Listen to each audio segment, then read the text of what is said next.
Welcome back to another edition of Trainwreck Tuesday. I am your host, definitely not Lucas Bancroft, back with you once again to cover everything that just went down in this week Boston Urban Hospitality Fantasy Football. Trade deadline coming up, and you know what that means? That means that this steak bell is getting close to its witching hour. Who's in the lead? Who's going to take it home? We'll cover that all this week. Live from New York City. Let's get into the action. First up, we have a downtown crossing battle. We had Dicker Downs taking down the Commish 114-68 in a low-scoring affair. The Commish, a roller coaster of a season. He goes from 150 to 60, up and down, just can't seem to get it right. Aaron Rodgers with a brutal game, 5.5 points out of him.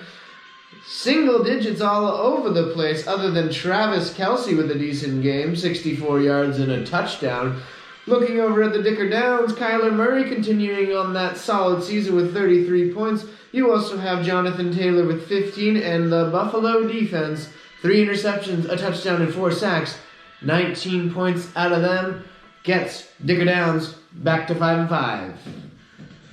In the closest game of the week, and perhaps one of the closest games of this entire season to date, we have Jessica Texier's investments falling to Chef Ryan's Rad Team 108.8 to 109.3, folks. Half a point deciding this one in that late window of that Monday night game. A field goal drops down Jessica Texier's investments with the Los Angeles defense to 7 points from 8, and Chef Ryan's Rad Team able to take it home. Both teams at 5-5. Now Jesse's Girls was looking to get to 5 in a row there. A solid resurgence to their season. Let's hope they can get back on track. Anyways, getting into the matchup, the running backs for Chef Ryan's Rad Team really performing. Both 17 points out of Kareem Hunt, 19 points out of Rashad White. On the other side of the ball, for Jesse's Girls, you have Dalton Kincaid with that injury, only netting him 4 points. Devontae Smith, very boomer bust, 3.5. Pretty top heavy, but special teams and the rest of the team just couldn't get it done for Jesse's Girls. Perhaps one of the best 3-7 teams this league has ever seen. Dollar and a Dream able to take a win from It's Not Brain Surgery, 129 to 118. Now for Dollar and a Dream, you have Bijan Robinson, a 30 point solid game out of him, as well as James Conner. That running back committee is quite solid for Dollar and a Dream. Let's see if they can make a late season resurgence. At this point, they'll probably need to win out, but anything is possible. Other side of the ball, Amari Cooper, questionable, did not play, putting up a goose egg for It's Not Brain Surgery. Those are the kind of mistakes you just can't make when you are trying to win the steak bell. A solid game out of Jalen Hurts, and you also have Trey McBride staying consistent, as well as Marvin Harrison Jr. That Arizona Cardinals offense is no joke. It's Not Brain Surgery sitting in 6th place at 5-5, as Dollar and a Dream is 3-7 at 13th. Another team that is a lot better than their record might say, you have Pajama Rama taking down No Name Team 166 to 115. Pajama Rama also taking down that weekly prize with the most points in the league on the back of the frontrunner for MVP, Lamar Jackson, for 44 points, 4 touchdowns, 300 yards, 33 rushing yards right on top of that. You also have Chuba Hubbard, a surprising running back this season with 25 points. And I mean, when your kicker's giving you 20, it's going to be tough to lose. Other side of the ball, No Name Team, Joey Burrow, once again also having a phenomenal season. A solid battle between those two QBs this week. Some places where he failed, Justin Tucker, only 3-point after attempts. They weren't kicking many field goals that game. And San Francisco defense was a tough game, letting up 20 points, but still getting that win. No Name Team and head coach Anderson falling to 4-6. Pajama Ram at 3-7, also looking to make a late season resurgence. Another low-scoring affair, and we have a name change here folks, we have the Silver Strouds losing to Luke What You Made Me Do, 93-84.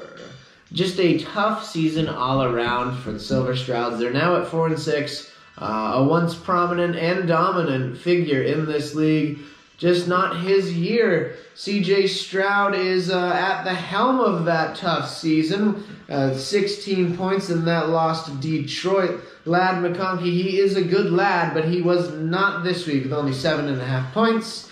And that Atlanta defense a tough stream with only 1. Now, Luke What You Made Me Do moves to 8-2. They're in second place in this league, and that is behind some, not this week, but typically solid performances from Sam Darnold, as well as Amon-Ra St. Brown and James Cook, another star runner. Now, this next one, and folks, if you do not live in Iraq or Iran, everyone knows that Jamar Chase with a 55-point game, absolutely historic, not only in the realms of fantasy football, but also in the realms of the NFL itself, propelling the Beer Blancs to 9-1 and in first place of the league. Now, despite the win, this was a pretty close game, going up against the Christian McBlackfree's head coach Ariel Da Silva, finally getting back his first pick and the first overall pick in the draft. Christian McCaffrey is back, folks. Anyways, not enough to get it done. And a solid performance all around. Mark Andrews with 20 points. Christian McCaffrey coming back in style with 100 yards from scrimmage and 6 receptions. Not able to get into the end zone, but yeah, 55 points out of Jamar Chase. And it's not easy to beat a team that's starting out the week with half a hundo.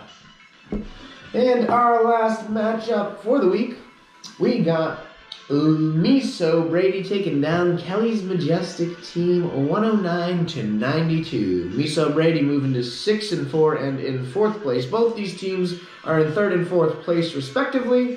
Anyways, Brock Purdy with 31 points was able to play a little bit better than Bo Nix on the other side of the ball. Solid game out of Nix for Kelly Majestic's team with 22 points. Another highlight from here, Cooper Kupp.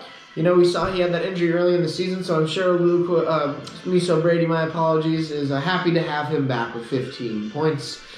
On the other side of the ball, that Tank Bigsby with only 0.5 points gotta hurt. That must have definitely had something to do with the loss, because this would have been a close game despite that. Let's see how these teams do play out. They're both in playoff contention at the moment, and they would both be first-time stake belt winners. In fact, folks, all teams, if I double-check the standings here, looking quickly at the standings, all 6 teams that are in playoff contention would be first-time stake belt champions. So it's interesting to see how these next few weeks shake out. There's still quite a few teams from that 5th to 8th spot, all at 5-5, and then 3 teams at 4-6. So it's anybody's game, despite the 1 and 2 both having some pretty solid records at 9-1 and 8-2. So let's see how that shakes out. Both on 4-game win streaks. Christian McBlackfree's on a 3-game losing streak, and the Silver Strouds on a 5-game losing streak. Interesting, folks. A lot of action in the next few weeks. Would love to thank you all once again for tuning in to this edition of Trainwreck Tuesday. I am your host, definitely not Lucas Bancroft, live from the studio in the Big Apple. We will keep you posted as the week progresses and as the season-long stake belt continues. It's sizzling in the pan. This show is all about triumph and tragedy, and we will be seeing that in the next coming weeks. I am your host once again, not Lucas Bancroft, signing off.